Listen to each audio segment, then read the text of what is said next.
Well, it looks like I found the problem. Piston. Yeah, if you can look in there and see, the crank still will not move. I'm just hoping that the case didn't get cracked. So this is where I'm at.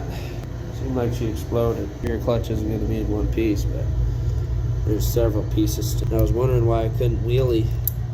This could be a possibility of why. The transmission side bearing there, that seal is shot. Same with this seal as well. Crank bearing feels bad. This bearing's bad too. So I got the cylinder head bolts off. Get ready to take her to the machine shop tomorrow. Okay, so I put the bike, what I could, back together. Now here's the engine. I'm gonna come in and clean it. These got a new kill switch and a new clutch cable. Now a throttle cable. That doesn't screw out, it's like a press fit. This came in, we had to drill out the hole even bigger, the M6 one nut for the carb.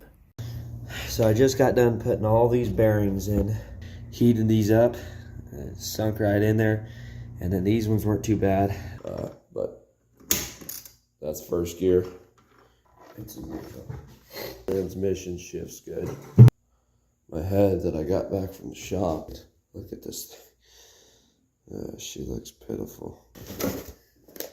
This is Wasna. Gorgeous. Here's a power valve back together.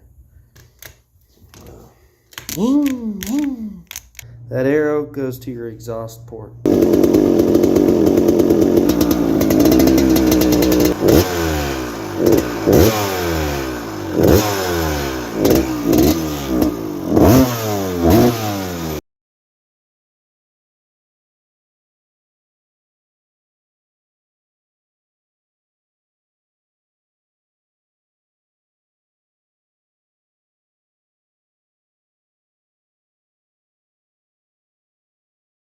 Okay, this is how the Bee Sting 2002 RM250 is looking. All right, let's check her compression.